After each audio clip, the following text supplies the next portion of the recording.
मकरंद तेरे कमरे में लाइट नहीं है, कम लग रही तू ही आपके यार मैंने तो तीनों लाइट कमरे की जला रखी है।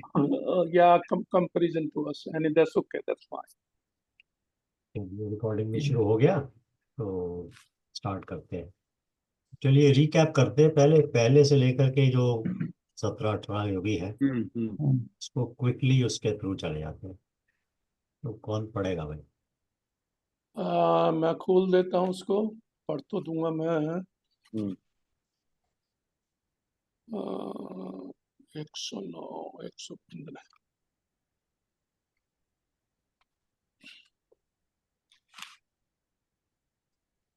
एक्चुअली हिंदी वाला और इंग्लिश वाला मैं दोनों पढ़ूं ना, मेरे को दोनों किताबें डिफरेंट लगती या, वो आप अगर डिफरेंट राइटर को पढ़ोगे वो भी डिफरेंट लगेगा।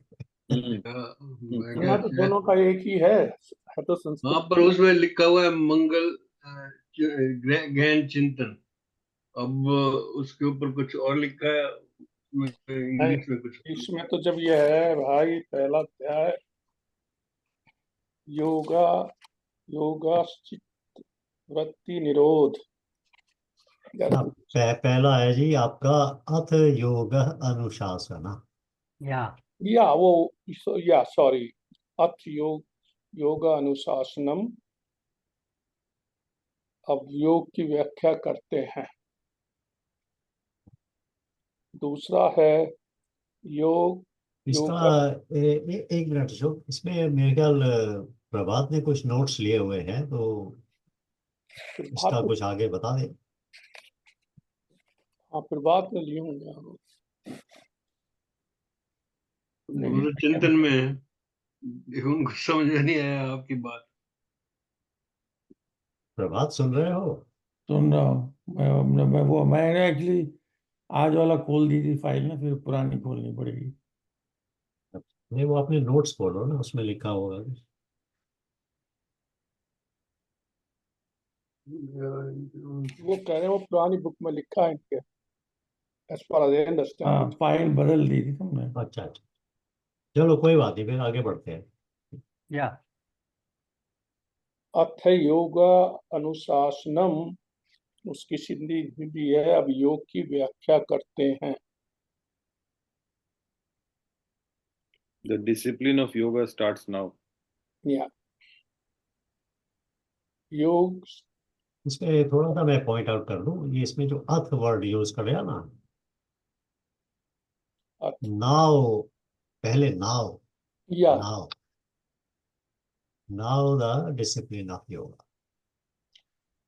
मतलब जैसे कि ये वर्ड यूज करते हैं हम, जब बाकी सब चीजों को ड्रॉप कर दीजिए अभी, no other distractions, now the discipline of yoga, now fully immerse into the discipline of yoga। तो इसलिए वो आप ये वर्ड का यूज कर रहे हैं। चलिए, ये कहीं मतलब इससे ये इंडिकेट होता है क्या कि भाई या अथ अथ या इससे अथ। पहले भी कुछ बताया था उन्होंने? इससे ये इंडिकेट होता है कि आपने जितनी इसके लिए प्रिपरेशन करनी है कर ली है, मेंटली आप तैयार हो, फिजिकली आप तैयार हो, और हम्म। सब डिस्ट्रैक्शंस को छोड़ दिया या छोड़ दोगे। अब हम्म। इस मोमेंट ऑनवर्ड्स अब आप डिसिप्लिन ऑफ योगा के अंदर फुल्ली कॉन्सेंट्रेटेड माइंड के साथ में आ जाए। मतलब it will remain A focused discussion on yoga.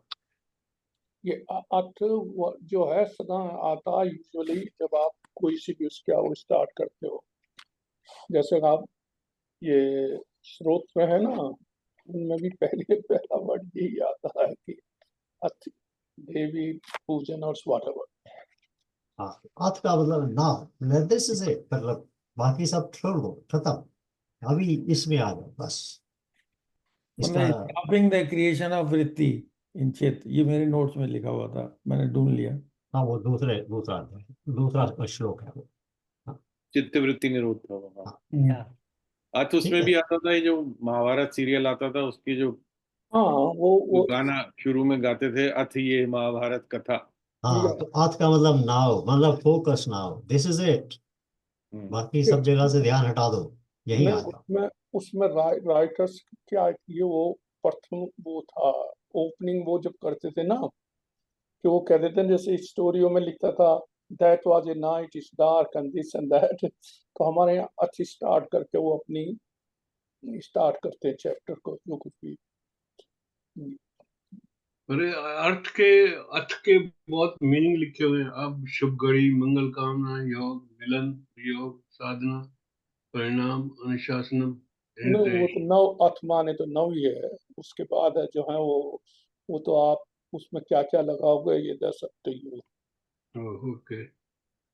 चलो देखिए, ठीक। जब भी जो हमारे जो एक किसी सब्जेक्ट को जब वो पूरी तरह से समझाने के लिए बैठते थे, तब वो अर्थ का वर्ड का यूज करते थे, ताकि लाइक ए सेड, अर्थ का मतलब है नाउ, मतलब इसका मतलब अभी यहाँ आ जाओ, बस बाकी सब छोड़ दो, ध्यान इधर उधर का हटा दो, यहाँ आ जाओ, अब हम ये शुरू कर रहे हैं, इसमें ही जाएंगे, दिस इज इट, अर्थ नाउ।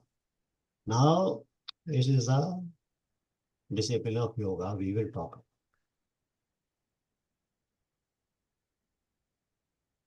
ठीक है, चलिए, तो हमारा भी फोकस आ गया। या नंबर 2 है योग योगश्चित वृत्ति निरोध है।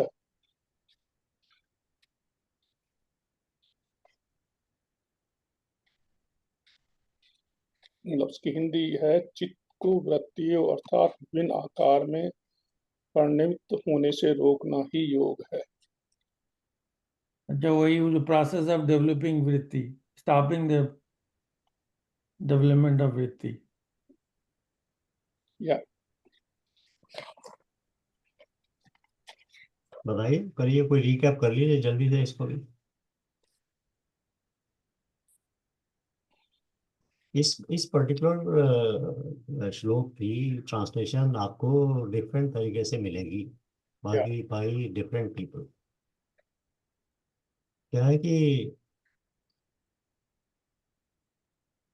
कुछ लोग इसको बोलते हैं कि चित्त वृत्ति को मास्टरी करना, निरोध का मतलब है उसकी मास्टरी करना। और कुछ लोग उसको बोलते हैं कि भाई उसको स्टॉप कर देना। हम्म तो जो इसका जो जो जो क्लोजेस्ट मीनिंग है वो स्टॉपेज ही है, हम्म बट वो ये स्टॉपेज का दोबारा नोट मतलब डिस्कस। सप्रेशन नहीं है। तो कुछ लोग इस बात को आइडेंटिफाई करते हैं, इंडिकेट करते हैं कि भाई इसका निरोध का मतलब सप्रेशन नहीं है, बट उसकी क्लैरिटी नहीं देते हैं, कई बार नहीं दे पाते। वैसे इसमें जो विवेकानंद जी ने लिखा है ना, थोड़ा सा मैं हाँ, पढ़ देता हूँ कुछ हाँ, लाइन। हाँ, हाँ। पहले हमें यह समझ लेना होगा कि चित्त और ये वृत्तियां क्या हैं। ये मेरी आंखें हैं, आंखें वास्तव में नहीं देखती। यदि मस्तिष्क में स्थित दर्शनीय या दर्शन शक्ति को नष्ट कर दो, तो भले ही तुम्हारी आंखें रहें, आंखों की पुतलियां भी साबुत रहें और आंखों के ऊपर उस छवि के पड़ने से दर्शन होता है वह भी रहे, फिर भी आप आंखें देख न सकेंगी। अतः आंख दर्शन का गौण यंत्र मात्र हुई। यह वास्तव में दर्शनीय इंद्री नहीं है। दर्शनीय इंद्री तो मस्तिष्क के अंतर्गत स्नायु केंद्र में अवस्थित है। अतः हमें देखना है कि दर्शन क्रिया के लिए दो आंखें पर्याप्त नहीं है। कभी कभी मनुष्य आंखें खुली रखकर सो जाता है। वस्तु का चित्र आंखों में बना हुआ है, देश इंद्रिया भी हैं, पर और एक तीसरी वस्तु की आवश्यकता है, और वह है मन। मन को इंद्रियों के साथ संयुक्त रहना चाहिए। अतः दर्शन क्रिया के लिए चक्षु रूप ये यंत्र है, मस्तिष्क में स्थित स्नायु केंद्र और मन, ये तीन चीजें चाहिए। कभी कभी ऐसा होता है कि रास्ते में गाड़ियां दौड़ती हुई निकल जाती हैं, पर तुम्हें उन्हें सुन नहीं पाते। क्यों? इसलिए कि तुम्हारा मन श्रवण तो हम सुनने वाली इंद्री के साथ संयुक्त नहीं रहता। अतः प्रत्येक अनुभव क्रिया के लिए पहले तो बाहर का यंत्र, उसके बाद इंद्री और तृतीय, इन दोनों के साथ मन का योग होना चाहिए। और बड़ा है आगे इसमें, तो चलिए इतना ही छोड़ता हूँ इसको। अभी मैंने तो एक सिंपल एक लाइन लिखी हुई है, हाँ चित्त में वासनाएं पड़ी हैं, बिल्कुल इन वासनाओं को खत्म करना है, इनको बिल्कुल सब्लिमेट करना है, या जो भी बोलना चाहते हैं, हाँ ये इसका अर्थ है। हाँ बिल्कुल ठीक है। ये चित्त का मतलब हो गया जो रिपोजिटरी ऑफ वासना से, स्टोरेज जहाँ पे होता है सारा वासनाओं का। जब तो मैंने आपको याद होगा एक एग्जांपल दिया था इसको क्लैरिफाई करने के लिए कि वो एक ग्लास ले लें, उसके अंदर आपने तो पानी डाल दें, तो थोड़े समय के बाद में उसमें नीचे बुलबुले सरफेस पे नीचे नजर आने शुरू हो जाते हैं। और फिर वो बुलबुला जो है वो एक टूटता है वहां से, और नीचे से निकल के पानी के अंदर चलता हुआ वो पानी की सरफेस तक आता है, और वहां आके वो पॉप होके टूट जाता है। तो ये एग्जांपल इसलिए दिया था कि इसमें जो जो चित्त है उसमें वासना पड़ी हुई है। जब भी कोई वासना एक्टिवेट होती है, जब उसके ऊपर आपके मन का ध्यान जाता है या प्राण उसके ऊपर चलता है, तो वो एक बुलबुला पैदा करता है। ये बुलबुला जब ऊपर जाता है इसको हम वृत्ति बोलते हैं। जब भी वो बुलबुला सरफेस पे पहुंच जाता है और पॉप होता है, तब वो हमारे कॉन्शियस अवेयरनेस में आ जाता है, और उसको हम बोलते हैं ये हमारा विचार है या हमारी इच्छा है या हमारा भाव है, ऐसे बोलते हैं। हमें सब समझ में आता है। इसके ऊपर उन्होंने थोड़ा सा जो है ना, वो आप कहते हो ना, निरियो को एक छोटी सी और उन्होंने आगे दी है, जो ऑलमोस्ट हर्ष बोल रहे थे। वो कहते हैं हम लोग सरोवर की तली को नहीं देख सकते, क्योंकि सतह छोटी छोटी लहरों से व्याप्त रहती है। उस तली की झलक मिलनी तभी संभव है जब ये सारी लहरें शांत हो जाएं और पानी स्थिर हो जाए। यदि पानी गंदा हो तो सारा समय उसमें हलचल होती रहे, और ना भी हो तो तली कभी दिखाई नहीं देगी। पर यदि पानी निर्मल हो और उसमें एक भी लहर न रहे, तब उस तली को अवश्य देख सकोगे। तो अभी मतलब क्या होता क्या है कि इस प्रोसेस के अंदर जो मैं समझा रहा था, बता रहा था, हाँ, उसमें क्या है कि अब जब वो बुलबुला उठा ऊपर, तो वृत्ति पैदा हो गई। वृत्ति कैसे हो, मतलब अब पानी में बुलबुला जब चलेगा तो पानी में मूवमेंट होगा उसको। तो क्या है व्रत की कि तरह होता है, व्रत जैसे सर्कल, ये भी है ना इसका। हाँ सर्किल, वृत्ति, व्रत से क्या व्रत, वृत्त, हाँ वृत्ति टेंडेंसी जैसे बोलते हैं ना, टेंडेंसी टेंडेंसी, होती है सर्कुलर काइंड ऑफ टेंडेंसी। एक। वो टेंडेंसी उसकी प्रोड्यूस हो गई अभी। अब यहाँ पर आगे इसको हैंडल करने के तरीके में थोड़ी सी कॉम्प्लेक्सिटी आ जाती। क्या है कि एक बार अगर बुलबुला पैदा हो गया, अब आपके पास में दो ही तरीके हैं, या तो आप वहीं पे दबा दो उसको, ऊपर सरफेस तक ना आने दो, इसको हम कहते हैं सप्रेशन। बुलबुला तो पैदा हो गया, मतलब वृत्ति तो बन गई, मगर उसको आपने ऊपर नहीं आने दिया, उसको अपने एक्शन में कन्वर्ट नहीं होने दिया। तो इसको आप सप्रेशन से कर सकते हैं, दबा दिया। दूसरा क्या है कि आप वो जो वृत्ति पैदा हुई है उसके पीछे कारण तो वासना है। जब वासना के ऊपर वो प्राण एक्टिवेट करता है उसको, तभी उसमें से वृत्ति निकलती है बाहर। तो अगर आप वासना को ही हटा दें तो वो बुलबुला पैदा ही नहीं होगा। हाँ करेक्ट। तो ज्यादातर जो प्रणालियां हैं उसमें बुलबुले को पैदा होने के बाद हैंडल करने की बात आती है कि आपके मन में कोई वृत्ति आई तो आप उसको कैसे हैंडल करो। मगर जो रियल, जो इन डेप्थ अगर आप योग के प्रणाली में जाएंगे, तो उसमें बुलबुला को पैदा होने के बाद हैंडल करने की बात नहीं है। उसमें बुलबुला पैदा ही ना हो, उसके पीछे जो वासना छुपी हुई है उसी को हैंडल कर दिया जाए। तो वो वासना जैसे आपकी खत्म हो जाएगी या सब्लिमेट हो जाएगी, या जैसे अभी आप राम विनोद जी बोल रहे थे, तो वो बुलबुला पैदा ही नहीं होगा। तो योगः चित्त वृत्ति निरोधः, तो इसके लिए आपको दो, ये जो एक तो होगी ना आपकी जो नॉर्मल कॉमन डेफिनेशन हो गई कि वृत्ति को स्टॉप कर देने का या कंट्रोल कर लेने का। तो वृत्ति को जब वो मास्टर करने की बात करते हैं, इसका मतलब वृत्ति पैदा हुई, अब उसको हैंडल कैसे करना है इसकी मास्टरी आपने ली।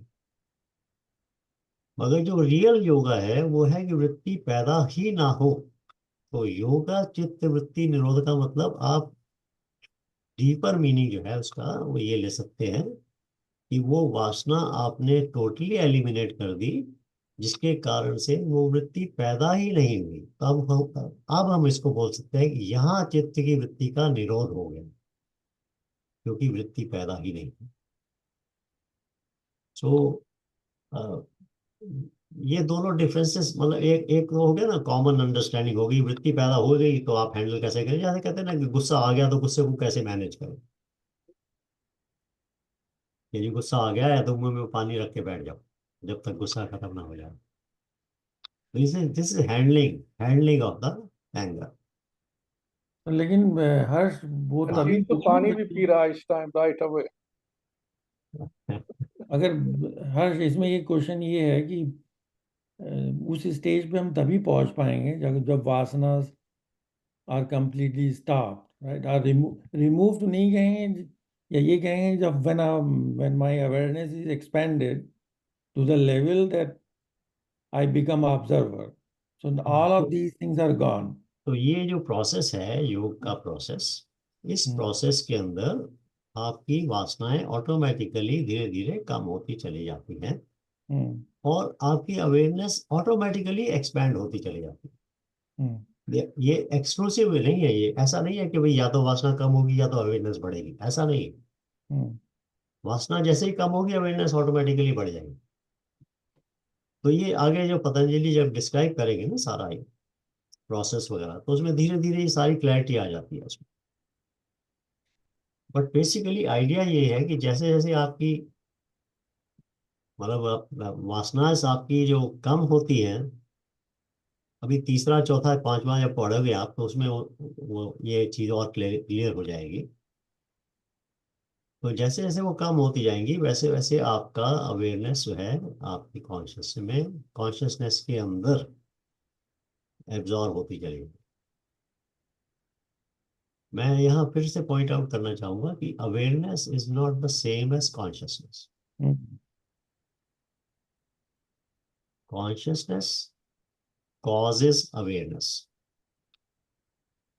Awareness is dependent. Awareness dependent है आपके इंस्ट्रूमेंट ऑफ अवेयरनेस के ऊपर, आपके इंस्ट्रूमेंट ऑफ अवेयरनेस में एंड आपकी अटेंशन के ऊपर। फॉर एग्जांपल आपकी कैपेबिलिटी ऑफ द इंस्ट्रूमेंट के ऊपर। जैसे मेरा कहने का मतलब ये है कि जैसे आप एक एक जनरल बात करते हैं, तो जो जो इंसान है मानव, उसकी अवेयरनेस, उसका जो इंस्ट्रूमेंट ऑफ अवेयरनेस है, जो उसका ब्रेन है, जो उसका माइंड बना, उसके उसके थ्रू जो माइंड ऑपरेट करता है, तो जो ब्रेन जो इंस्ट्रूमेंट है, फिजिकल टूल जो है वो डेवलप है, ज़्यादा डेवलप है रिलेटिव टू अदर, वो जो अदर जीव है। तो दूसरे जीव जो होंगे वो यानी कि उनकी अवेयरनेस नहीं है, उनकी भी है, बट चूंकि वो डिपेंडेंट है अवेयरनेस जो है उसके ऊपर, इंस्ट्रूमेंट के ऊपर, तो वो ब्रेन के डिपेंडेंट है। तो ब्रेन डेवलप अगर कम हुआ तो अवेयरनेस कम होगी, ब्रेन डेवलप ज़्यादा हुआ तो अवेयरनेस ज़्यादा हो जाएगी। तो इंसान की जो ब्रेन की डेवलपमेंट है वो ज़्यादा होने की वजह से वो अवेयरनेस उसकी बढ़ जाती है। तो awareness is dependent on the instrument. Second thing, awareness is dependent, अभी जैसे अभी अशोक ने पढ़ा था कि आपका अगर मन जो है, ध्यान आपका कहीं और है, तो आपकी अवेयरनेस में वो चीज़ आती नहीं है जो कि इंस्ट्रूमेंट के थ्रू आ रही है। आंखों से आप देख रहे हो मगर ध्यान कहीं और है, तो देखते हुए भी आप नहीं देखते हो। आप सुन रहे हो क्योंकि कानों से आवाज आ रही है, कान कान तो काम कर रहे हैं अपना, मगर आप उसको सुन नहीं पाते हो क्योंकि आपका ध्यान कहीं और है। ये तो चीज हम नॉर्मल देख लेते हैं ना, आप टीवी देख रहे हैं बैठे हुए, और टीवी में देखते देखते आपका ध्यान कहीं और चला जाता है, तो आपको जो लास्ट जो भी बातें हुई है वो आपको याद पता ही नहीं लगती कि क्या बात कर गया वो। ये कॉमन है बहुत, हम देखते हैं इस चीज को। आंखें भी हमारी वहां लगी होती हैं, कान भी सुन रहे होते हैं, मगर हम ना तो देख पाते हैं ना हम सुन पाते हैं। तो अवेयरनेस जो है वो डिपेंडेंट है, डिपेंडेंट है उसके, मतलब एक फैक्टर उसका माइंड का अटेंशन आ जाती है, ध्यान की तरह आपका उस पर आ जाती है। बट हाउ कैन आई से कि consciousness is dependent? How can I से कि कॉन्शियसनेस जो है वो इंस्ट्रूमेंट पे डिपेंड करती है? Consciousness is what causes awareness, consciousness is not awareness. But जब हम एक process of expansion of awareness में जाना शुरू हो जाते हैं, तो एक स्टेज ऐसी आती है जिस वक्त वो अवेयरनेस कॉन्शियसनेस में मर्ज हो जाती है, उसका रूप बदल जाता है, वो कॉन्शियसनेस में कन्वर्ट। बट उससे पहले जो है वो अवेयरनेस की तरह जाती है। तो ये थोड़ा लैंग्वेज You're का saying when you वो increase our awareness, you are saying, huh? है जी। You are saying कि जब हम अवेयरनेस इंक्रीज कर लेते हैं एक लेवल तक, तब वो कॉन्शियसनेस में मर्ज हो जाती है। हाँ, तो अवेयरनेस इतनी एक्सपैंड हो जाती है कि वो जाके कॉन्शियसनेस में मर्ज हो जाती है। तो मतलब इट्स नॉट कि वही स्मॉल अवेयरनेस एक्सपेंशन से हो जाएगा ये काम, काफी एक्सपैंड होती है, इतनी ज्यादा सटल हो जाती है अवेयरनेस, तो तब जाके वो कॉन्शियसनेस में मर्ज होने की उसकी चांस बनती है। बट उससे पहले हम सिर्फ अवेयरनेस के ऊपर ही फोकस करते हैं कि भाई अवेयरनेस जो है वो एक्सपैंड कैसे की जाए। तो अवेयरनेस को एक्सपेंशन को रोकने का जो जो उसकी जो हिंड्रेंस है, जो उसकी ऑब्स्टेकल है, वो आपके चित्त की वृत्तियां हैं, या चित्त है, चित्त के अंदर जो वासनाएं पड़ी हुई है। हर्ष जी, हाँ जी। चित्त पर वासनाएं पड़ी हैं, उनको, उनके कारण ही हमारे अंदर अलग अलग तरह के विचार आते हैं। बिल्कुल ठीक है। नौ, इन वासनाओं को अगर स्लोली रिमूव कर दें, एलिमिनेट कर दें धीरे धीरे, हाँ जी। फिर वो विचार नहीं आएंगे, लाइक गुस्सा नहीं आएगा वगैरह वगैरह। ठीक है। राइट। हाँ जी। Now how it has got connection with awareness? Awareness increase, what you are saying is awareness will increase if ये जो वासनाएं हटा दी, तो इज इट एनीथिंग? वासना के हटाने से अवेयरनेस का क्या मतलब? Because awareness depends on the instrument. My instrument ही ऐसा है, तो वो तो अवेयरनेस बढ़ने से रही। मैं इसका एग्जांपल दूसरा एक देता हूँ, उससे शायद से थोड़ी सी मैं क्लैरिटी कर पाऊंगा इसमें। आप एक लाइट बल्ब लेते हैं, अभी तो आजकल के वाले ये एलईडी वाले को छोड़ दीजिए, वो जो गोल वाले बल्ब हुआ करते थे वो एग्जांपल में ज्यादा अच्छे आ जाते हैं। तो उसके अंदर एक फिलामेंट होता है, फिलामेंट के अंदर करंट जाती है तो फिलामेंट लाइट अप करता रहता है, और वो जो बल्ब है, वो जो गोल बल्ब है उसमें से बाहर लाइट आनी शुरू हो जाती है। अभी वो जो गोल वाला बल्ब है वो क्लियर बल्ब भी होता है, होता था, अभी भी होता ही है, और एक वाइट कलर वाला भी होता है। और जब हम ये किसी फेस्टिवल वगैरह में लगाते हैं तो उसमें कोई लाल नीला पीला इस तरह के रंग भी उस पे किए होते हैं हमने। जितनी लाइट आपको क्लियर बल्ब देता है, जितनी दूर तक जा सकती है वो लाइट, अगर उसी बल्ब को आप लाल या नीला कर देंगे तो वो लाइट उतनी दूर तक नहीं जा पाती। एक तो काम उसमें ये हो जाता है कि लाइट जो है रिस्ट्रिक्ट हो जाती है उससे। लाइट तो वही है, फिलामेंट में से लाइट तो वही, व्हाइट लाइट जो निकल रही है वही है, मगर जब वो प्रोजेक्ट होके बाहर जाती है, बल्ब से बाहर जब जाती है, तो उसकी स्ट्रेंथ जो है वो डिपेंड करती है उस बल्ब की सरफेस की क्लैरिटी के ऊपर। जितनी उसके ऊपर कलर्ड होंगे, एक तो वो लाइट उसी कलर की हो जाती है, और दूसरी उसकी स्ट्रेंथ भी उसी तरह से अफेक्ट हो जाती है। इन्फ्लुएंस हो जाती है। तो चित्त की जो वासनाएं हैं उनके अंदर से जो लाइट है, जो प्योर लाइट ऑफ कॉन्शियसनेस है, वो निकल रही है। मगर वासनाओं के आवरण से जब वो लाइट बाहर निकलती है तो जो प्रोजेक्टेड लाइट है उसका कलर एक तो वासना का हो जाता है, वासना का कलर ले लेती है वो। और दूसरी उसकी जो स्ट्रेंथ है, कहाँ दूर तक जा सकती है, वो भी उससे अफेक्ट हो जाती है। जितनी ज्यादा वासना होगी उतना उतना कम दूर तक जाएगी वो। तो ये जो जो कलर है उस लाइट का, वो आपकी पर्सनैलिटी है। यानी मेरी वासनाएं, जो मेरा जो चित्त है, जब उसके अंदर से वो प्योर कॉन्शियसनेस की लाइट जब बाहर आती है, तो वो जो प्रोजेक्टेड लाइट है, जिसके अंदर मेरी वासना का कलर या कैरेक्टर आ जाता है, वो मेरी इंडिविजुअलिटी बन जाती है, वो मेरी पर्सनैलिटी बन जाती है। मतलब और टेंटेड हो गई बिकॉज ऑफ द। हाँ, टेंटेड कह सकते हैं ना आप उसको, वर्ड वही यूज कर सकते हैं। हम्म। बट बेसिकली वो लाइट जो है, जब वो प्रोजेक्ट हुई, तो उस चित्त की वासनाओं का कैरेक्टरिस्टिक, उसका कलर वो लेती हुई प्रोजेक्ट हुई। और जब वो लेती हुई प्रोजेक्ट हुई तो कई सारी चीजें हुई उसके साथ में। एक पहला तो ये हो गया कि कैरेक्टर बन गया, तो मेरा इंडिविजुअल कैरेक्टर बन गया, वो मैं ऐसा हूं। दूसरा क्या हुआ कि उसकी जो स्ट्रेंथ थी, कितनी दूर तक जा सकती थी वो लाइट, रोशनी, वो भी अफेक्ट हो गई। जितना ज्यादा वासना का कलर डार्क हुआ, उतना उसकी जो स्ट्रेंथ थी लाइट की, वो भी कम हो गई प्रोजेक्शन में, बाहर दूर तक नहीं जा सकी। तो जैसे जैसे हम लोग, अब रिवर्स करता हूं मैं इसको, जैसे ही हम लोग ये जो वासनाएं हैं यानी चित्त की जब शुद्धि करना शुरू हो जाते हैं, तो वो जो बल्ब के जो सरफेस का जो कलर था वो कम होना शुरू हो जाता है। तो जैसे ही ऑटोमेटिकली जब वो कम होता है, तो ऑटोमेटिकली जो उसके अंदर की जो लाइट थी वो दूर तक जाना शुरू हो जाती है।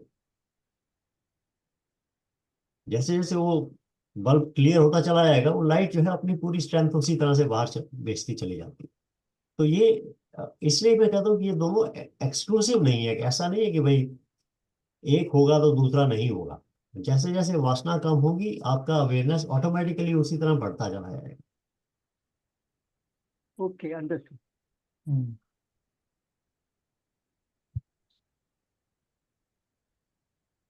ठीक है ना? तो इसका सीधा तरीका प्रिंसिपल ये है, ये है इसका। सेल्फ पे से दो चार किताबें हटा दो तो जगह ज्यादा है। हालांकि सॉरी अशोक, बात समझ नहीं आई आपकी। हाँ, कुछ कट रहा था। नहीं, मैं ये कह रहा था कि मतलब चीजों को निकालने से चीज घटती नहीं है। मतलब कुछ वो जो स्पेस हुई, वासना जब आपकी कम हो गई तो अवेयरनेस आपकी अपनी बढ़ गई, उस चीज को कवर कर गई। और वो तो that's what ever you were saying, I was saying हाँ, बुक शेल्फ की वजह से जैसे। मतलब ये हम थोड़ा सा ओवर सिंप्लीफाई करने की कोशिश कर रहे हैं हाँ। इसको, बट प्रिंसिपल समझने की बात है ना, ये तो एक फंडामेंटल समझने की बात है। उसमें बहुत सारे फैक्टर आ जाएंगे, धीरे धीरे हम लोग यस, उसकी बात करते चले जाएंगे। बट एक फंडामेंटल फैक्टर ये है कि भाई चित्त जितना भी आपका वासना से भरा हुआ होगा, उतनी ही आपकी अवेयरनेस भी इम्पैक्ट होगी, और उतना ही आपकी कैरेक्टर जो है, आपका जो पर्सनैलिटी है, वो भी इम्पैक्ट होगी। तो जो कॉन्शियसनेस और अवेयरनेस के हिंदी में क्या क्या बुला सकते हैं? हिंदी में नहीं है, वो चैतन्य ही बोलते हैं दोनों को, अलग शब्द नहीं है दोनों में? अलग शब्द नहीं। होगा, बट ऐसा है कि भाई जब आप अवेयर नहीं होते तो वहां क्या तुम निकल रहे हो, तुम्हें वो इंसिडेंट ही नहीं पता चलती। आई डोंट नो, जानते हो या चेतना कह लो, जो कुछ भी। तो अब चेतना और चैतन्य, या ये अलग है। कई- तो ये हम ये डिफरेंस कह सकते हैं। आप चेतना अवेयरनेस क्या चेतना कह और सकते हैं, आभास चैतन्य कह सकते हैं। कॉन्शियसनेस को कह सकते हैं। चेतना और आभास कह सकते हैं। या नहीं, हाँ, मेरा ऐसा ख्याल, नहीं।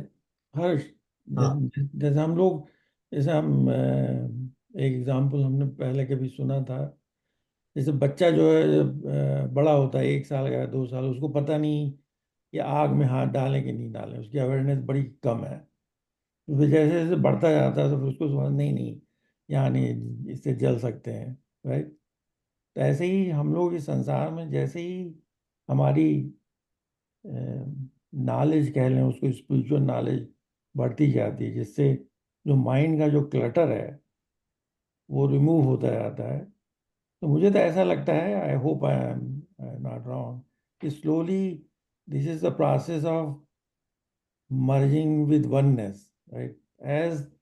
As we move up and up and up, and the mind becomes free of all thoughts, then we are getting closer to consciousness. उसी में अंत में तो वहीं जाना है, अगर इस पाथ में हम सक्सेसफुल हो रहे हैं तो वननेस की स्टेज आएगी, फिर वो त्रिनेत्र और फिर वो राउंड चक्र ऑल सब खुलते जाएंगे। हाँ बिल्कुल बिल्कुल। तो मतलब क्या फंडामेंटल एक बेसिक हाँ। अंडरस्टैंडिंग हमको इसकी समझ नहीं था, तो आगे के जितने श्लोक है ना वो थोड़ा जल्दी समझ में आने शुरू हो जाते हैं, क्योंकि बेसिक फंडामेंटल अंडरस्टैंडिंग एक बार हो जाए ना तो फिर बाकी चीजें ज्यादा अच्छी तरह से समझ आ रहा है। मेरे को तो एक वर्ड समझ में आता है, undivided attention. Undivided attention, attention, अच्छा अब उसको कौन सा? अनडिवाइडेड, अगर आपका ध्यान जैसे आप कह रहे हैं उससे हट गया है, तो your concentration is real on one thing, so that is, I understand that very well. हाँ ठीक है, वो अनडिवाइडेड अटेंशन को हम कंसंट्रेशन की तरह से कहते हैं ना Yeah. वैसे। तो कंसंट्रेशन और खैर एनीवे मतलब ये एक सब्जेक्ट डिफरेंट है, maybe we will make a note of it, हम लोगों ने इसके बारे में अनडिवाइडेड मतलब क्या है ना, अनडिवाइडेड तो ये हो गया, पहले तो डिवीजन में था ना, कोई जैसे वृत्तियां थी, कुछ और था, कुछ ये था, उसको हटाते गए तो अनडिवाइडेड हो गया, तो दैट्स हाउ आई अंडरस्टैंड। हाँ तो थोड़ा सा ये हम आगे उस अनडिवाइडेड अटेंशन या कंसंट्रेशन से थोड़ा और आगे भी जाएंगे, उसको उसको भी समझेंगे। बट यू आर राइट, वो this is where it starts, तो इसलिए अर्थ वर्ड से यही मतलब आ जाता है कि now put your undivided attention on the subject. Thank you. अच्छा तो ठीक है ना, ये फंडामेंटल है इसका। तो जो है जो दूसरा जो उसमें श्लोक के अंदर दूसरे सूत्र के अंदर जो उन्होंने डिक्लेयर किया ना, योगा है चित्त वृत्ति निरोध, तो जो प्रोसेस ऑफ सब्लिमेटिंग और स्टॉपिंग ऑफ द वृत्ति इज कॉल्ड योगा। ये दिस इज द डेफिनेशन, जिसको हम लोग सिंपल वर्ड्स में हम लोग बोलते हैं कि जब आप माइंड से मन से आत्म की तरफ जाना शुरू होते हैं, तो जो इसका जो प्रोसेस है इसको योग, या हम इसको ऐसे बोलते हैं जैसे जैसे जो प्रोसेस से आपकी अवेयरनेस एक्सपेंड होती है उसको हम योगा बोलते हैं। मतलब now with this fundamental understanding you can create definitions lower self से। जो फिजिकली योगा करते हैं वो अलग योगा है, जो हम अब बात कर रहे हैं ये अलग योगा है। Physical yoga is just a part of that whole process of yoga. Physical yoga का एडवांटेज ये है कि जो आपके जो शरीर के जो प्राण हैं उनका फ्लो जो है वो इंटीग्रेट होना शुरू हो जाता है, वो बेटर होना शुरू, which opens up your doorway to the next stage of yoga. So physical yoga is not the only yoga, it is just a starting point, step one.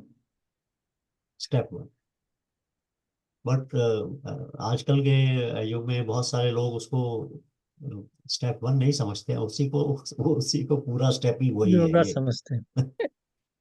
यही स्टेप है वो ये समझते हैं, तो वो थोड़ा सा उसमें भ्रांति है, ठीक है ना। बट तो इसलिए हम उसको इग्नोर नहीं करते हैं, योगा जो फिजिकल योगा है उसको इग्नोर नहीं करते हैं, क्योंकि it is a good process of आपके जो प्राण है उनको इंटीग्रेट करने का, और जिसकी वजह से आपकी जो माइंड है वो शांत हो जाता है, और जो जो अभी गुलाटी जी जैसे कह रहे थे अनडिवाइडेड अटेंशन के लिए पॉसिबल हो जाता मेरी जितनी ब्रेन है उस हिसाब से तो मैं समझने की कोशिश करता हूँ क्या करूँ। हाँ जी, मैंने 4 दिन का एक आर्ट ऑफ लिविंग का कोर्स किया अभी हाँ रिसेंटली, हाँ जी, ठीक है। तो उसमें these 3 steps are there. First is through yoga, जो एक्सरसाइज वाला योगा है, योगासन, ठीक। से आप अपने शरीर को डेवलप करते हैं, रिलीज करते हैं टेंशन उसका, all that. Okay, then second one is pranayama, ठीक है। जहाँ आप प्राण की दैट फ्लो इंप्रूव करते हैं। जो यामा प्राणायाम बहुत तरह तरह के हैं, आई मीन आपने भी बहुत सारे सिखाए हैं, हाँ, तो उसमें वो सब उज्जयी करते हैं आप लोग, हाँ भस्त्रिका उज्जैन करते करते हैं हैं, हाँ ठीक या है। भस्त्रिका करते हैं, हाँ और उससे पहले प्राणायाम वो जो लोम लोम जो है वो करते हैं। हाँ तो ठीक है। And the third one is the ध्यान। हाँ, उसमें मतलब so these are the 3. So I mean just I wanted to tell that people get confused, yoga means this or that. Okay, actually तो yoga is 8 पार्ट very बताए important. ना इसके रामनिवास। हाँ हाँ। जी, 8 बताए ना, पता नहीं, अष्टांग योगा जो पतंजलि का अष्टांग योग ना, अष्टांग योगा। अष्टांग योग। तो उसमें यम, नियम, आसन, ध्यान नहीं, प्रत्याहार, ध्यान, धारणा, समाधि, एक मिस कर रहा हूँ शायद मैं। प्राणायाम मिस कर गए ना। प्राणायाम। तो वो आपने बिल्कुल सही कहा, तो वो 3 पार्ट उन्होंने उसमें कवर कर दिए। Okay, and let's put it this way, yoga is a whole umbrella where उसके बीच में steps हैं, they are all part of yoga. उसमें देखो जैसे जो Yeah. आसन वाले स्टेप हैं, उसकी एसेंशियलता ये है कि जब तुम बाद में चलकर ध्यान के लिए बैठना चाहते हो आधे घंटे के लिए, अगर तुम्हारी बॉडी को बैठने के आधे आसन के लगा के, पद्मासन लगा के आधे घंटे नहीं बैठ सकते, तो इस वास्ते पहला आपको पद्मासन सिखाया जाता है, उसमें बैठने के लिए आपकी बॉडी को तैयार किया जाता है।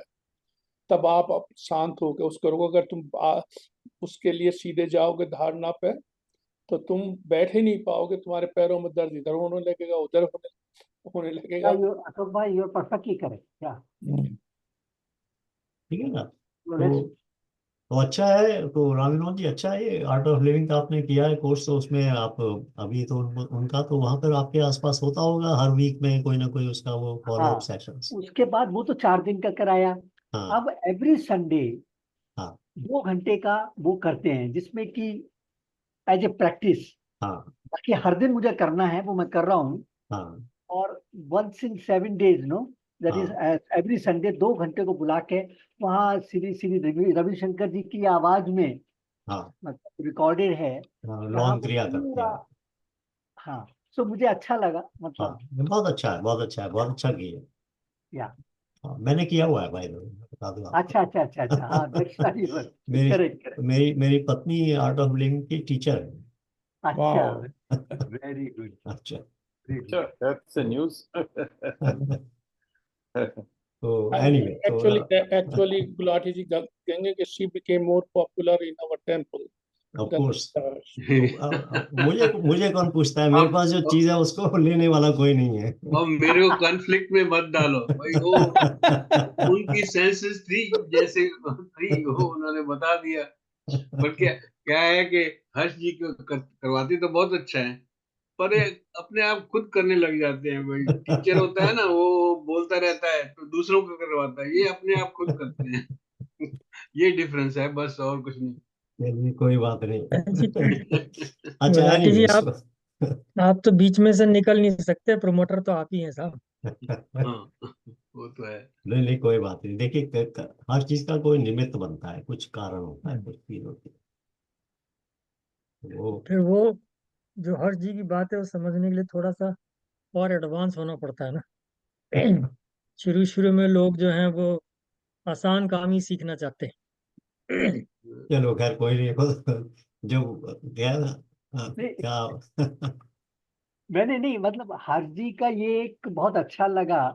शुरू शुरू में जब हमारे साथ बहुत सारे प्रश्न थे, तो मैं पूछा करता था, बड़ी जल्दी क्वेश्चन दिमाग में आता था, हम पूछ ले बैठते थे, तो his answer used to be yes, wait, time will come when you will not have the question, so you have to wait for that, you have to undergo a lot of things. So really पिछले 2-3 साल जब से हम लोग लगे हैं, I mean हर्ष की तरफ से काफी कुछ ज्ञान मिला है। हाँ, I mean, true, personally, that's I true. 5वां साल चल रहा है रामविनोद जी। अब मैं वो 2000 एग्जैक्ट डेट दे सकता हूँ, मेरे पास है। या नहीं, जैसे रामनाथ जी कहे, मैं भी 2-3 साल से हूँ, पर जैसे भी जब भी मैं सुनता हूँ, I usually reflect my self, पर मैं नॉलेज कंपेयर नहीं कर सकता आप लोगों के साथ, ठीक है? आप you are so advanced, so I mean, क्योंकि एक तो है बचपन से आप पढ़े हो, सीखे हो। मैंने ये, मेरी रिलीजन डिफरेंट थी, अभी भी मतलब फैमिली लाइफ वैसी है, तो फिर मैं जल्दी आ गया जर्मनी में, तो सब कट ऑफ हो गया। तो अब हम जुड़ा हूँ अशोक जी की वजह से 2-3 साल पहले, तो थैंक यू वेरी मच, सो भाई ये अभी जैसे हम बोल रहे थे ना कि वो फेस्टिवल्स में हम लोग बल्ब लगाते हैं डिफरेंट कलर के, हाँ जी, हाँ जी, तो ये हमारा फेस्टिवल है, सब लोगों के अपने अपने कलर के बल्ब हैं, इसमें जल रहे हैं। दैट्स ट्रू, अपना अपना रंग है, अपना अपना मजा है। ठीक है। चलो नेक्स्ट पे चलें क्या? हाँ, हाँ नेक्स्ट हाँ, नेक्स्ट पे। बस 3। या वो है तदा द्रष्टु स्वरूपे वस्थानम, उस समय दृष्टा अपने स्वरूप में अवस्थित रहते हैं। जब वो आ गया ना दूसरे के बाद। हाँ, तीसरा, हाँ, जो हिंदी में उन्होंने बना दिया योग के प्रभाव, so that's what the heading is. तो चित्त की वृत्ति का एक असर ये होता है, जैसे अभी अभी हमने थोड़ा सा मेंशन किया था, वो उसमें से जब वो लाइट निकलती है तो वो आपकी पर्सनैलिटी बना देती है, क्योंकि चित्त आपकी वासनाएं जो प्रोजेक्ट होकर बाहर आती है वो आपकी पर्सनैलिटी है। वो पर्सनैलिटी क्या है? जब वो आपकी आइडेंटिटी बन जाती है वो पर्सनैलिटी, मैं ऐसा हूँ, मैं लंबा हूँ, मैं छोटा हूँ, मैं काला हूँ, मैं गोरा हूँ, मुझे ये अच्छा लगता है, मुझे वो अच्छा लगता है, मैं मतलब जो भी है, मैं इंडियन हूँ, मैं हिंदू हूँ, मैं जो भी है, ये सारी आपकी पर्सनैलिटी बन जाती है, ये सारी की सारी वासनाएं हैं। तो ये आइडेंटिटी आप उसमें चले जाते हैं। जब जिस वक्त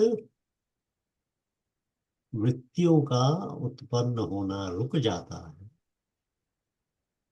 तब आपकी जो रियल आइडेंटिटी है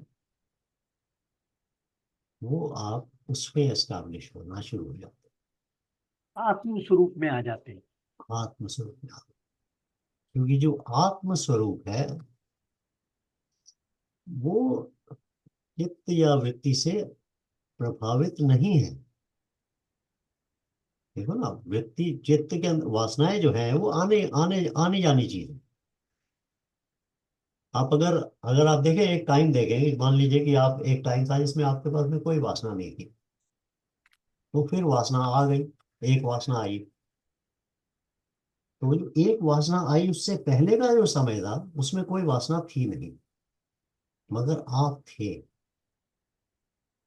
मगर वो वाले आप नहीं थे जो वासना के बाद वाले आप हैं, क्योंकि वासना के बाद वाले आप में आपने वासना को अपने साथ आइडेंटिफाई कर लिया। ये आइडेंटिटी जो बनती है ना, जो मल्टीपल वासनाएं इकट्ठी होने से, जो हमारे, जिसे हम अपनी पर्सनैलिटी बोलते हैं, इंडिविजुअलिटी बोलते हैं, वो बहुत सारे उसके वर्ड्स हम उसको जस्टिफाई करते हैं, बट ये सारे के सारे जो है ये उस आत्म स्वरूप के बाद है। इसलिए वासना जो है उसका उसका शुरू भी है और उसका अंत भी है। तो वासना चेंज भी होती है, एक वासना आती है खत्म हो जाती है, दूसरी बन जाती है, दूसरी आती है खत्म हो जाती है, मगर जो उसका अंडरलाइंग जिस चीज के ऊपर वो वासना बन रही है, जो आत्म स्वरूप है, वो अनअफेक्टेड है। तो जब ये वासनाएं वृत्ति बनाना बंद कर देती है, तब वो जो आत्म स्वरूप है वो एज ए दृष्टा, एज ए विटनेस उसमें एस्टैब्लिश हो जाता तो पहली जब वासना आई, तो प्रश्न ये है कि मतलब उसके आने का कारण ये है कि भगवान ने हमको बहुत सारे इंस्ट्रूमेंट दे दिए है। और उससे बहुत सारे अनुभव होते हैं और उससे वासनाएं सेट हो जाती है। अगर भगवान इतने इंस्ट्रूमेंट नहीं देते तो शायद हम आत्म स्वरूप में ही रह जाते। वो तो अपना एनवायरनमेंट से आती है ना, जो हमारा वातावरण जिसमें हम रह रहे हैं, बड़ा वो कर रहे हैं, वहां से वातावरण बस। के जो आप अचीव करते हैं, that is through your instruments. अगर आपको हियरिंग पावर नहीं है तो वो पेन गिरा आपको पता ही नहीं चलेगा, या आईज का नहीं है, दृष्टि नहीं है तो आपको कुछ पता ही नहीं चलेगा। सपोज ये इंस्ट्रूमेंट सब नहीं थे और आप किसी फॉर्म में क्रिएट होते, तो फिर आपके अंदर वासनाएं नहीं आती। ऐसा जस्ट आइडिया मेरे दिमाग में आ रहा है। नहीं, ये जो पशु पक्षी हैं सब, इनकी तो वासना है ना। हाँ, सबकी वासना है, दैट्स करेक्ट, हाँ, तो ये दे एक have all instruments, no. Jain Jain में पढ़ो, तो मैं जैन स्कूल में पढ़ा हूँ, तो वहाँ पढ़ाते हैं एक इंद्रिय जीव, दो इंद्रिय जीव, तीन इंद्रिय जीव। तो जैसे जैसे है, अभी उसमें पढ़ा था, क्या कहते हैं, वो अशोक जी ने एक बुक दी थी, तो उसमें क्या है, जैसे आप विकार होता है तो एक इंद्री बढ़ जाती है, सो मनुष्य जन्म लेते हो। तो this is the best, actually we have, so we sorry जो है इंस्ट्रूमेंट काम कर रहे हैं। और एक चीज को समझने के लिए, जैसे शुरू से इन्होंने, अशोक जी ने पढ़ा, आपको तीन चीजें जरूर चाहिए उस चीज को समझने के लिए। हर्ष जी ने भी कहा, आप सुन रहे हो पर आपका दिमाग या ध्यान नहीं है उसमें, तो आपको समझ में नहीं आएगा, चाहे देख भी रहे हो। तो ये तीन चीजें कंसंट्रेट अलग इकट्ठी होनी चाहिए, तब जाके समझ में आता है। जैसे हम स्कूल में थे, एग्जाम होता था, पढ़ते थे, वो कहते थे भाई ऊंचा बोल के अपने आप को याद करो, कि आपने आपके कान भी सुने, उसको लिख के भी करो, तब जाके मतलब होता था, दिमाग में पड़ता था। तो ऐसे ही है। Thank you very much. हर एक चीज का, और एक अच्छी चीज मेरे को ये लगी है कि हर एक का समझाने का तरीका अलग लगा है, तो वो बहुत अच्छी बात है। तो किसी तरीके तो समझ में आ जाता है ना। बिल्कुल बिल्कुल जी, बिल्कुल बिल्कुल। ठीक है। तो जब ये प्रोसेस होता है जिसके अंदर वृत्ति जो है आपकी निरोध हो जाती है, तब जो जो रियल आत्म है वो दृष्टा स्वरूप में एस्टैब्लिश हो। अदरवाइज वो इन वासनाओं के कारण से जो उत्पन्न हुआ एक पर्सनैलिटी है, इसको ही अपने साथ आइडेंटिफाई करके बैठा। ये आत्म स्वरूप हर व्यक्ति का अलग हो से सकता है, एक एक होता है, क्या है उसमें? सेम ही लाइक है वो, आप सेम है सेम है। कॉन्शियसनेस तो सेम है। आत्म स्वरूप सबका सेम है। सेम। बल्ब का कलर अलग है, ऑल इज पार्ट ऑफ परमात्मा। मतलब जो फिलामेंट से जो लाइट बन रही है वो सेम है, सिर्फ उसके बल्ब के कलर की वजह से लाइट बाहर जो आ रही है वो उसका कलर डिफरेंट, उसका कैरेक्टरिस्टिक डिफरेंट है, उसकी स्ट्रेंथ डिफरेंट है, मतलब हर चीज वो सरफेस के ऊपर डिपेंड करती है। In this case surface means सचित। जिसको मैं पिछली बार कहता है, everybody is wired differently. Everybody is wired. Colour वही डिफरेंटली, डिफरेंस है। You can say colour differently. ये हाँ, तो एक कितना कितना कमाल की चीज है ये, मतलब बिलियंस ऑफ पीपल हैं and yet everybody is white different, हाँ। यूनिक है। परमुटेशन कॉम्बिनेशन है इतने सारे। इतने सारे, अमेजिंग।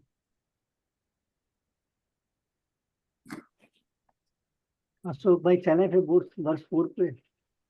चलो नंबर 4 है वृत्ति। वृत्ति रूप रूप है मित्रत्रय। वृत्ति सारूप मित्र। मित्र रत्र। या इस निरोध अवस्था को छोड़कर दूसरे समय में दृष्टा वृत्तियों के साथ एक रूप होकर रहते हैं। जो तीसरा ना उसके साथ रखा लगा हुआ है ये, कि जब आप निरोध की अवस्था में होते हो तो पुरुष जो है अपने स्वरूप में अवस्थित रहता है। जब उसको छोड़ दो उस समय दृष्टा मतलब आप वृत्ति के साथ एक रूप होकर रहते हैं। उन्होंने उदाहरण दिया है, मान लो किसी ने मेरी निंदा की, बस वह मेरे मन में एक वृत्ति उठा देता है और मैं उसके साथ अपने आप को एक रूप कर देता हूँ। इसका परिणाम होता है दुख, कि निंदा से दुखी होना, ये वृत्ति होगी। विचार के साथ जोड़ा हुआ है। भाई पहला मेरी आइडेंटिटी वो हो गई ना, वृत्ति जो है वो मेरी आइडेंटिटी बन जाती है। या तो इसलिए उस आइडेंटिटी के साथ में जो कुछ भी हार्मनी में नहीं होता वो मुझे दुख देता है। या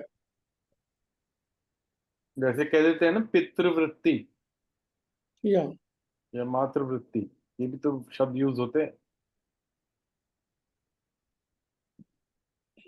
अ, इसका मतलब जो आपके जो पितृ या मातृ का भाव है, भाव। उस भाव को उत्पन्न होना, उसको हम कहते हैं ये मातृवृत्ति या पितृवृत्ति। मगर वो जो भाव हैं उनके उत्पन्न होने के पीछे भी अभी चित्त का बहुत बड़ा हाथ होता है। और चित्त के अलावा और बहुत सारी चीजें हैं, बट एनीवे वो कॉम्प्लेक्स हो जाएगा डिस्कशन इस वक्त के लिए। नहीं, फिर इसका ये भी है ना कि जैसे आप once you are a father, let us say you identify yourself with a father. हाँ, तो फ्रॉम आइडेंटिटी परस्पेक्टिव यू हाँ, become a father as a identity of your father. तो मतलब अपने फादर की आइडेंटिटी आप ले लेते हैं। मगर फादर की आइडेंटिटी लेने के बाद जो आप फिर जब उसका फादर की तरह से बिहेव करते हैं, एक्ट करते हैं, एक्ट करता है। उसके पीछे फिर चित्त का बहुत बड़ा हाथ होता है। राइट। अभी एक एक फादर है, उनका बेटा बड़ा हो गया है और वो उनको मिलने आता है और उनको प्रणाम करता है। और दूसरा फादर है, उनका बेटा बड़ा हो गया है, वो उनको मिलने आता है और उनको हक करता है। तीसरा है, उनको शेक हैंड करता है। और चौथा दूर से बोलता है हाय पाप। मतलब आप हैं, चलो सब अलग अलग तरीके से बिहेव कर रहे हैं। मगर जो वो जो फादर है, अगर उसके चित्त में ये वृत्ति है कि मुझे को प्रणाम होना चाहिए, तो जो बाकी के तीन डिफरेंट तरीके से जो उसके वो हुए हैं अभिवादन, उनको उसमें वो बहुत कर दुखी देगा। हो जाता है। वो रिजेक्ट कर देगा। तो मतलब फादर का भाव तो आ गया है, फादर की आइडेंटिटी भी आ गई है, बट अब चित्त जो है ना उसको उस आइडेंटिटी के साथ मिक्स होके उसको या खुश कर सकता है या दुखी कर सकता जजमेंटल हो रहा है उसमें वो। है। हाँ, जजमेंटल हो रहा है उसमें। कमाल है ये वैसे कि मतलब हम इतनी सारी बातें करते हैं ना, कहाँ जाके वो लिंक करके आपको नजर आ जाएगा कि हाँ ये ऐसे है। जजमेंटल हो रहा है, बिल्कुल ठीक बात। तो ये anyway, so this is the question है बेसिकली। चित्त जो है वो चित्त की वृत्ति आपकी आइडेंटिटी बनाती है, जो कि अभी इन्होंने फॉल्स आइडेंटिटी है, मगर आप उसमें लग जाते हैं। तो चौथे में यही है कि जब आपकी चित्त की वृत्तियां निरोध नहीं हुई होती, तब आप वृत्ति का रूप ले लेते हैं और अपने आप को वृत्ति ही समझने लगते हैं। अब ये जजमेंटल वाली बात जो है, ये कहाँ से डेवलप होती है? ये जैसे आप छोटे हो, माँ बाप को देखते हो या दोस्तों को देखते हो, तो कुछ ना कुछ ट्रेड सबका इकट्ठा होता रहता है आपके पास, तो यही यही जजमेंटल बनता है बिल्कुल, और क्योंकि कुछ और है? आप जिस वक्त आपके मन में कुछ भी जो बिलीफ आ गई है सबकॉन्शियस के अंदर, जो आपने लर्न कर लिया है सबकॉन्शियस के अंदर, उसके अगेंस्ट जब भी आप मेजर करते हो किसी चीज को, तब आप भी जजमेंटल होना शुरू हो जाते या वो रेफरेंस पॉइंट्स मिल जाते हैं। अच्छा, इससे नेक्स्ट जो है एजुकेशन का, सॉरी, चलो। 5 में चलता हूँ मैं। अब जो है वो ब्रेक करना शुरू करेंगे डिफरेंट डिफरेंट। तो अब वो बताते हैं वृत्तीय, वृत्ति है पंचीय, कलिष्ठ है, कलिष्ठा। वृत्तियां 5 प्रकार की हैं। जो क्लेश बढ़ाता है। कुछ कलेश युक्त हैं और कुछ कलेश शून्य हैं।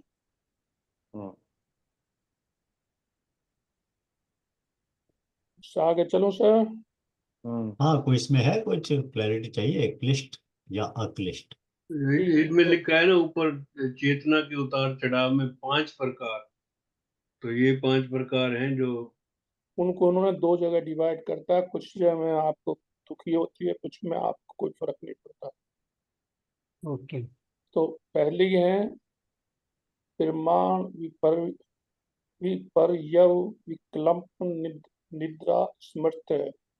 वे हैं प्रमाण विपर्यय विकल्प निद्रा और स्मृति, अर्थात सत्य ज्ञान, भ्रम ज्ञान, शब्द भ्रम, निद्रा और स्मृति।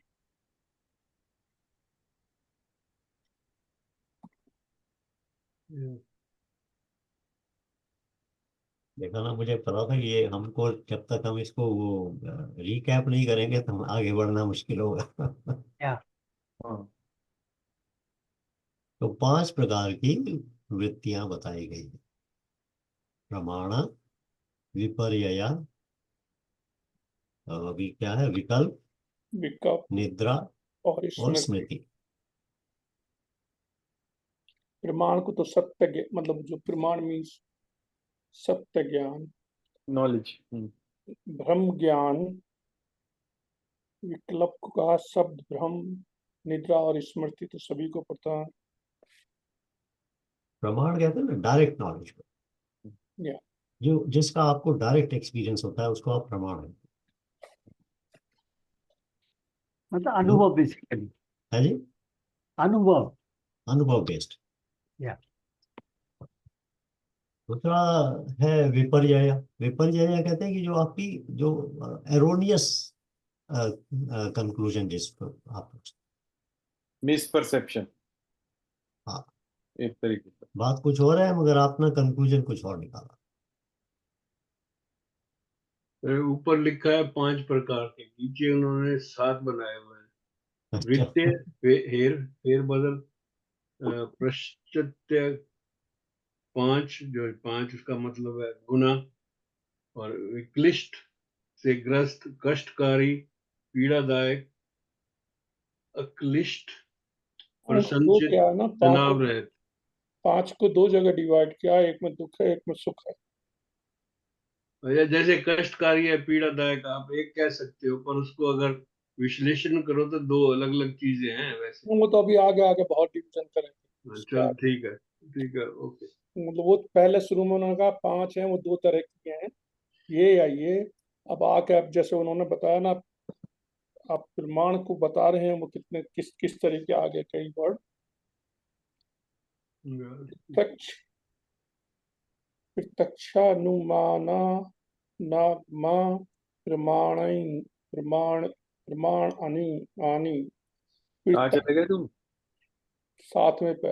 अच्छा, 7वें पे आ गए ऑलरेडी। ओ, छठे पे होना चाहिए। 5 बताई थी, अब उनको तुम पढ़ना कर लो, और अगर किसी को उन्हें प्रमाण ही बता तो रहते, हर्ष ने बताया था अभी। ओके ऑलराइट, ठीक है, ओके। इनमें तो अभी मतलब ये तो अभी उन्होंने डिवीजन ही किया है, उसकी परिभाषा तो आगे देंगे ना। हम्म। 5 तरीके की वृत्तियां हैं बेसिकली, राइट? हाँ, अब पहले जो है वो उन्होंने प्रमाण के ऊपर बोला है, ये प्रत्यक्ष अर्थात साक्षात अनुभव, अनुमान और आगमन, अर्थात विश्वत लोगों के वाक्य, ये 3 प्रमाण हैं। प्रमाण उन्होंने 3 तरह का बताया है।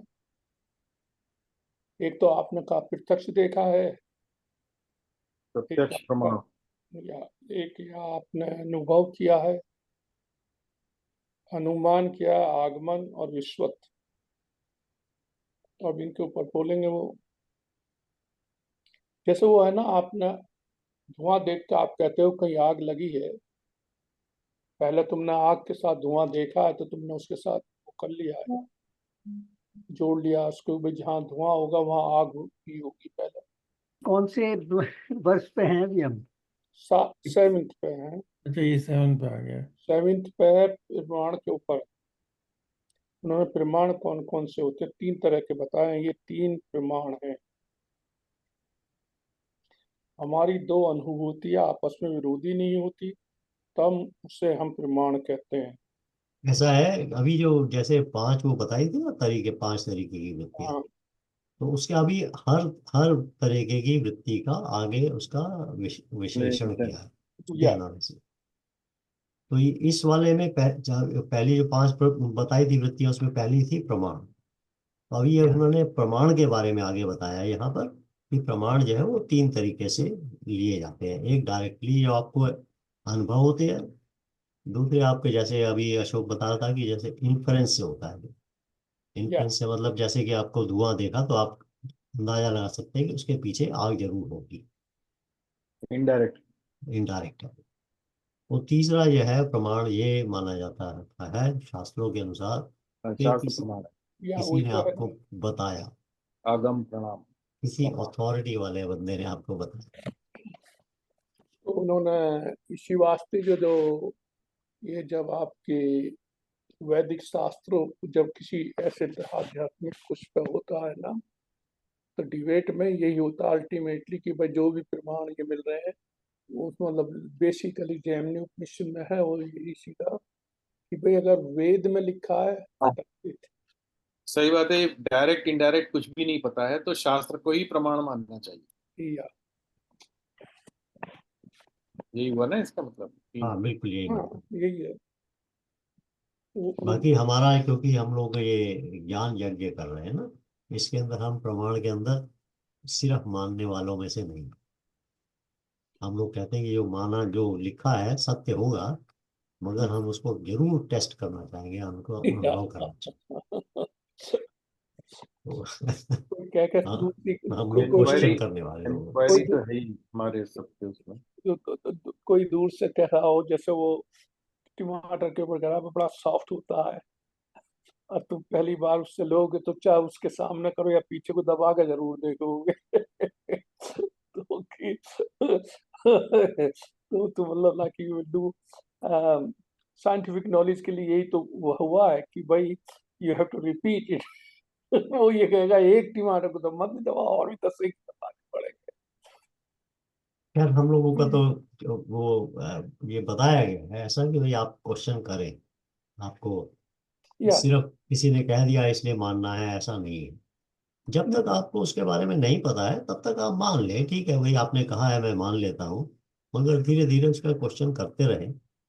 और जब मौका लगे तो उसका जवाब देखने का, खुद ढूंढने का प्रयत्न करो। तो मगर प्रमाण के ये मतलब तीन तीन प्रमाण के वो उन्होंने बताया है कि भाई इस तरह से हम लोग प्रमाण मानते हैं।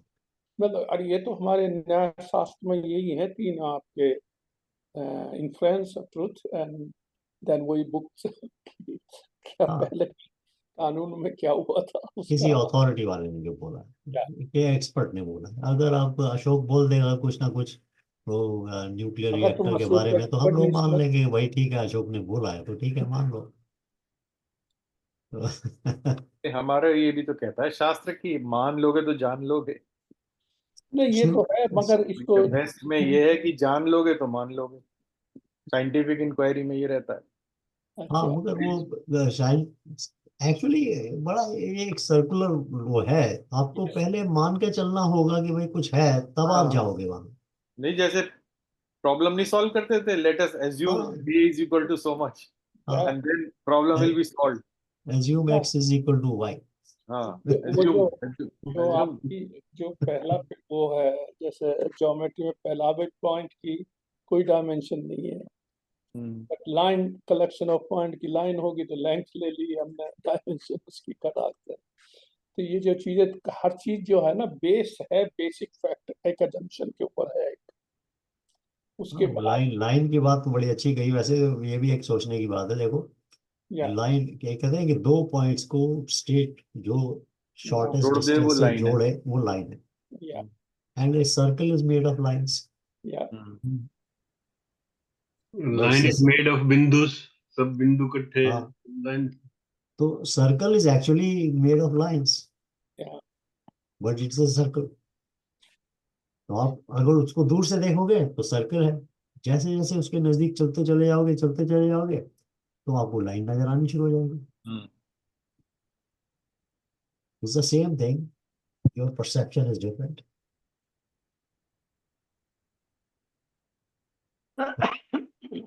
Yeah, anyway, this is another example of how perception can change. Even your own personal experience can change.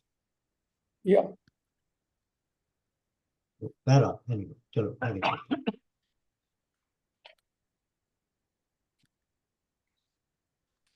तो 8वें को पढ़ूं। हाँ हाँ पढ़ो। तो वो तो उन्होंने 5 बताई थी ना, तो वो तो प्रमाण के ऊपर आ गई, जो अभी आपने पढ़ा है। अब जो है सेकंड है विपर्य, विपर्य। विपर्य। या विपर्य मिथ्या ज्ञानम तद्रुप प्रतिष्ठम। विपर्य का अर्थ है मिथ्या ज्ञान, जो उस वस्तु के यथार्थ स्वरूप में प्रतिष्ठित नहीं है। राइट। ये वो तो सेम मीनिंग ही उन्होंने बता दिया उसका। हाँ, जैसे विपर्य का मतलब है फॉल्स कंक्लूजन, एरोनियस कंक्लूजन। आप बात कुछ और है मगर आपने कंक्लूड कुछ और किया।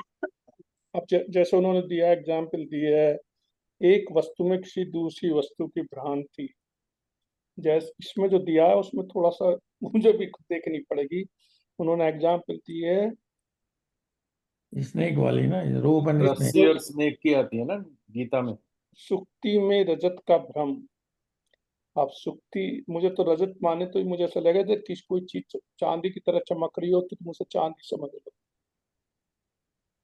सुक्ति माने मैंने देखा नहीं, उठ के देखने की बात है वैसे। हाँ रजत, वही है स्नेक में, मगर रियल लाइफ में बताऊं आपको कैसे हाँ होता है। वो उसमें ये है, रस्सी को आप सांप समझ लेते हो। रस्सी को सांप है जैसे। रियल लाइफ में मेरे पास एक कई साल पहले की बात है, हमारे एक मित्र थे, वो लेडी थी, उनकी वो बैंक ऑफ अमेरिका में काम करती। तो हम लोग लंच पे कभी कभी मिल लेते थे, वो अंकल एक ही जगह बैठ के लंच करते थे, वो भी होती थी उनका। तो एक दिन उन्होंने अपनी इच्छा जाहिर की कि भाई मैं सोचती हूँ कि एमबीए करूँ। मैंने कहा कि हाँ बहुत अच्छी चीज़ है, एमबीए करना चाहिए। मैंने एनकरेज क्या किया। हर्ष, क्या कहा तुमने? एमबीए। अच्छा अच्छा। तो मैंने कहा हाँ, करना चाहिए MBA, but now she is married. उनका एक लड़का भी है छोटा, और वो काम भी करती है। तो मैंने उनको ये बोला, मैंने कहा देखो, उसने कहा मैं कई सालों से सोच रही हूँ कि एमबीए कर लूँ। मैंने कहा देखो ऐसा है कि जब आप शुरू करोगे ना तो आपको पता नहीं लगेगा कि कैसे टाइम निकल गया और एमबीए पूरा हो गया। मगर ये बात भी आपको ख्याल रखनी होगी कि आपको ये इसमें चैलेंज है, क्योंकि आप काम भी करते हो, आपका शादी भी है और आपका बेटा भी है। बच्चे भी हैं। तो आपको जो परिवार की जो है वो रिस्पॉन्सिबिलिटीज वो भी करनी है। तो ये चैलेंज तो रहेगा, बट मुझे पूरा विश्वास है कि एक बार आप शुरू करोगे तो इस चैलेंज को पूरी तरह से अच्छी तरह से कर लोगे। आप शुरू करो। अभी देखो मैं अपनी तरफ से एनकरेज कर रहा हूँ, ठीक है। खैर 2-3 साल निकल गए, उसके बाद उनका एमबीए पूरा हो गया। एमबीए पूरा होने के बाद में वो मिले तो मैंने उनसे मुबारक वगैरह की, उन्होंने कहा भाई पार्टी वार्टी होनी चाहिए। तो उन्होंने मुझे जवाब दिया कि आपने तो मुझे बहुत डिस्करेज किया। अरे मैंने कैसे डिस्करेज किया? वो बोले आप बोले थे कि आपको तो काम भी करते हो, बेटा भी है, परिवार भी है, आप कैसे करोगे? तो विपर्य है वो, मतलब आदमी बोला कुछ और कंक्लूजन कुछ और निकले। या हाँ, हम्म, अपनी वृत्ति के हिसाब से ले लिया उन्होंने कंक्लूजन। अपने, हाँ बिल्कुल। तो नहीं, जो विपर्य लास्ट के अंदर ये स्टेटमेंट, आ जाता है कि कोई आदमी आपको कुछ बोलता है मगर उसका जो मतलब है आप उसका कुछ और निकाल देते हैं।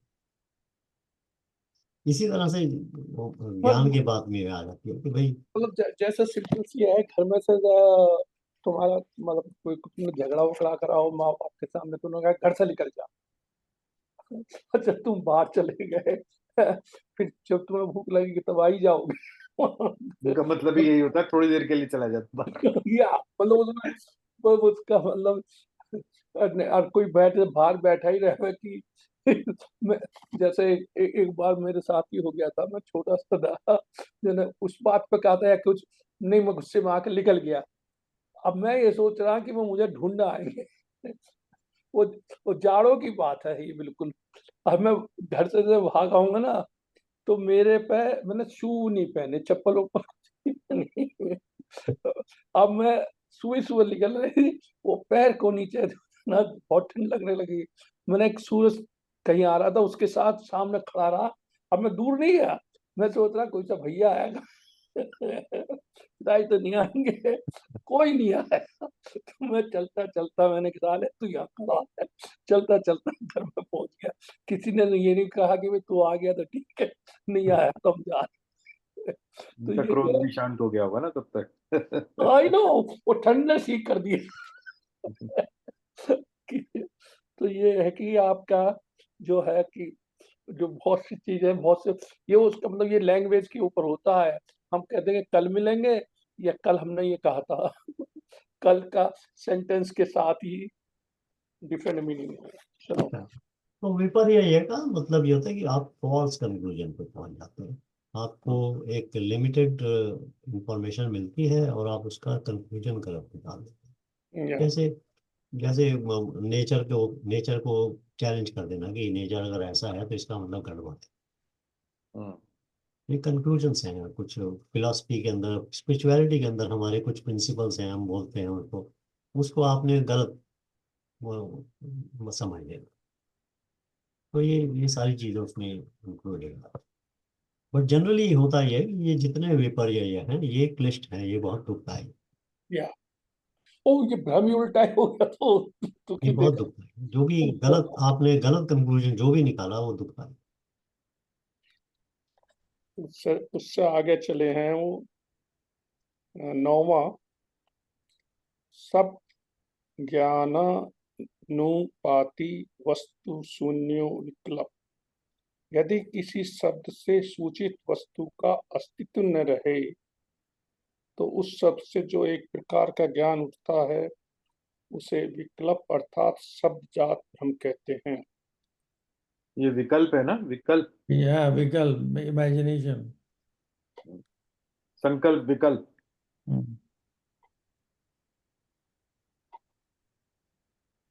उन्होंने कहा कोई बात हम सुनते हैं और उसके अर्थ पर शांत भाव से विचार न कर झट से उसे एक सिद्धांत गढ़ लेते हैं। यह चित्त की कमजोरी का लक्षण है। अतः संयमवाद अच्छी तरह समझ में आ सकेगा। मनुष्य जितना कमजोर होता है, उसकी संयम की शक्ति उतनी ही कम रहती है। तुम अपने आप को सदा संयम की कसौटी पर कसो। जब तुम में क्रोध या दुखित होने का भाव आए, तो उस समय विचार करके देखना, यह कैसे हो रहा है। यह कैसे है कि कोई खबर तुम्हारे पास आते ही तुम्हारे मन की वृत्तियों में परिणित किए दे रही हैं। विकल्प जो है ना बहुत ही एक समझ लीजिए खतरनाक कंक्लूजन है। विकल्प का मतलब ये हो जाता है कि आपने कोई ऐसा इमेजिन कर लिया कंक्लूजन क्या? जिसमें कोई सच्चाई नहीं है। और ये विकल्प हम लोगों के जीवन में बहुत ज्यादा एक्टिव रहता है आज के युग में। अगर मेरे पास ये है या ये नहीं है तो ऐसा हो जाएगा, और वो जो ऐसा हो जाएगा वो आपकी वृत्ति बन जाती है, जिसके कारण से आपको स्ट्रेस होना शुरू हो जाता है। ऑलमोस्ट ऑलमोस्ट मैं, अब ये तो कहना मुश्किल है कि 100%, but almost all stress is caused by विकल्प। या almost all stress is caused by विकल्प। आप इसको गौर कीजिए, इसको सोचिए। या उस एक्शन से किसी के एक्शन, जो तुम्हारे साथ हुई है, तुमने उसका नहीं, नेगेटिव मीनिंग ले लिया, उसकी वजह कहते से। हैं ना कि एग्जाम्पल के तौर पे कि अगर आज आप 10 चीजों के बारे में चिंतित हो या कुछ वो कर रहे हो, आज से 6 महीने बाद अगर आप पीछे देखोगे तो आपको लगेगा कि 9 चीजों के बारे में तो आप खामखा ही चिंतित हो रहे थे। या तो वो दिमागी फितूरी था ना, वो विकल्प संकल्प विकल्प ही चल रहा विकल्प था। विकल्प विकल्प। almost all stress is caused by विकल्प. I think this is something that you should do a चिंतन about कि भाई है क्या. जब भी आपको स्ट्रेस होगा आप सोचें ये विकल्प से स्ट्रेस है क्या, इमेजिनरी है ये, इसकी कोई रियलिटी नहीं. Yeah. बट वो वृत्ति बहुत ज्यादा भावी हो जाती है आज के युग के अंदर, खासकर ये ये वृत्ति जो है विकल्प की वृत्ति बहुत ज्यादा भारी होती है.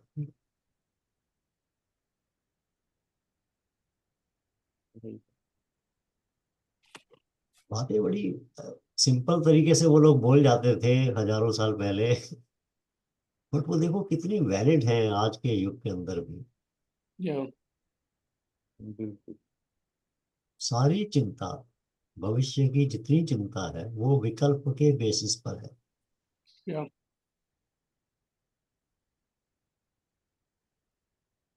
जैसे ग्लोबल वार्मिंग, ग्लोबल वार्मिंग की तो चिंता, जब आपको चिंता होगी ना कि मेरे साथ ऐसा हो जाएगा या मेरा घर डूब जाएगा पानी में, यू कैन वो कंपेयर इट टू वो विकल्प है. अशोक हेड बट मेरे हिसाब से तो ये टपक रहा है। ये है ही नहीं। ये जो इन्होंने कहा कि वेदर चेंज हो रहा है या ये चेंज हो रहा है, केमिकल इंजीनियरिंग से ये सारा एक सर्किट है, इधर से उधर जाना, उधर से इधर जाना। Correct. हाँ, कहीं कहीं ठंड पड़ने लगेगी, कहीं गर्मी हो जाएगी। तो ये मतलब अगर तुम लार्ज स्केल से देखो मॉडल को बना के, इंडिविजुअली लोगों को जरूर होगी कि भाई वो क्या हमारे पास क्या है, इंडिया के पास क्या है, वो छोटा सा जहाँ जहाँ ये सदा रहता है कि भाई पानी भर जाएगा इसमें, वो है ना जहाँ लोग बाग घूमने जाते हैं वेल देखने, वो इंडिया के पास को है ना, वो बहुत लेवल नीचा है उसका, सी लेवल से थोड़ा सा ही ऊपर है वो बिल्कुल। वो जो आइलैंड है जिसकी बात, मालदीव्स, हाँ? मालदीव्स, मालदीव, मालदीव जो है वो या डूब वो जाएगा. यही रोते हैं कि जी हमारा तो, मैंने क्या भाई वो जाएगा। अब जैसे यहाँ कनाडा में इधर को थोड़ा मोर वार्मर हो गया है, अरे उधर का समुद्र वो पिघल जाएगा, उधर को चले जाएंगे लोग। तो मैं तो ये अ- असल में क्या है कि हम कोई भी चीज चेंज करते हैं ना प्रकृति में, उसका हम पे इफेक्ट आना है। हम प्रकृति की नेचर को बदलने की कोशिश करते हैं कि हमने उससे कर दिया। अब जैसे मैं देखो, मैं सिंपल सी बात को थोड़ा आगे तो ले जाना नहीं चाहता। सोलर सिस्टम है, लोगों ने कहा कि अब भाई सोलर वो लगा लो बिजली बना के।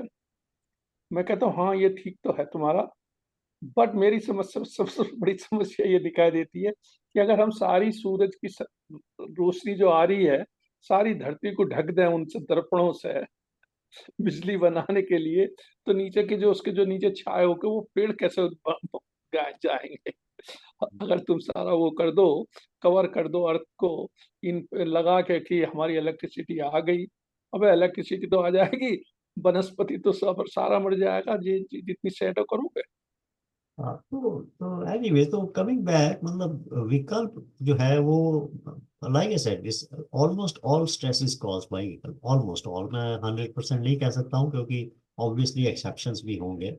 नहीं और एक हो जैसे सकता है कि जैसे आपको अभी अब पर्सनली, संजीव ने कहा ग्लोबल वार्मिंग, तो ऑब्वियसली इस तरह की कोई आपके सामने एनालिसिस आपने की है और उसे आपको लग रहा है कि इस तरफ जा रहे हैं, तो ऑब्वियसली उसका स्ट्रेस भी होगा. तो जरूरी नहीं कि वो विकल्प ही हो, but almost all stress is caused by vickers. This is a sort of a general statement I would like Sanjeev to make. कहीं तुम न्यू जर्सी के वो उसके पास रहो, कहीं सी के पास नहीं, या नदी के पास। ना ना, हम ना है जी, हमारे घर से तो मिल नहीं, इसमें ये भी होगा ना कि जो whatever is happening closer to you Yeah, that's will definitely. affect you more or will give you more vikalp, let us say, or which is a little far will give you less vikalp. हाँ nature मतलब की जो nature की जो happenings है, कुछ जो चीजें होनी है वो होनी है. वाइल्ड फायर हो गई, और आपको मालूम है कि जंगल आपके घर से इतनी दूर है, तो आपको ये तो रहेगा कि भी ये इधर की तरफ आ सकती है. तो सारे स्ट्रेस, बिल्कुल, मतलब, उठ के देखोगे आसमान पे काला हो रहा है, भूरा हो रहा है, ये तो देखते हैं लोग जहाँ वाइल्ड फायर हो रही होती है।